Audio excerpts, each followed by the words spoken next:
के Raju ji, Saeeda Hamid ji, Mridula Mukherjee ji, Pushparaj Deshpande ji, Gurdeep Sappal ji, Elizabeth Kuruvala ji, distinguished panelists and authors, all participants in the audience, friends from the press, I'd like to welcome all of you here today.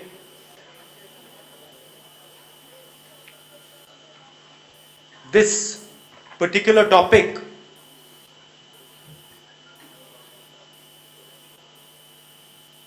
Dalits and how they are treated has been an interest of mine from long before I joined politics. I remember,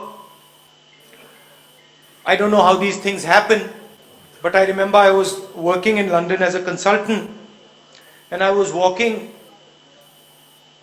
on a street there and suddenly I got the idea. I don't know where it came from because I was not really informed about these things. In those days I was not even interested in these things, but suddenly the idea came into my mind. Maybe something I had read that I cannot accept that there could be people in my country who other people would refuse to touch. I could not understand how a human being comes to such a conclusion. I could understand that human beings might not like other human beings, might detest them, might be angry at them. I've been angry at people. But I simply could not get my head around the idea that a human being who would be ready to touch a dog, would be ready to kill an insect like this, would be ready to pet a horse, that same person would suddenly for some reason decide that he refuses to touch another human being. I could not understand this. And for me, it's been a very long journey. And now, I think that must have happened in 96, 97. It was a thought in my mind, how does this happen? How do people do this? Why do people do this? And that was the thread which I used to start understanding my country. It was like, जैसे कमल होता है, उसमें कभी एक धागा कोने में मिल जाता है, तो उस धागे को पकड़ के आप पूरे कमल को खोल सकते हो. वैसे मेरे लिए ये जो आइडिया था, मेरे लिए ये था, मैं अपने देश को समझना चाहता था. और ये मुझे एक बहुत बड़ा कॉन्ट्रडिक्शन मिला कि दुनिया में ऐसा भी एक देश है, और भाइयों बहनों सिर्फ एक देश है, दो नहीं है, सिर्फ एक देश है दुनिया में. मैंने पढ़ा इसके बारे में और फिर मैंने देखा कि जापान में सालों पहले यह आइडिया हुआ करता था, मगर आज पूरी दुनिया में सिर्फ एक देश है जिसमें लोग कहते हैं कि मैं कुत्ते को छू लूंगा,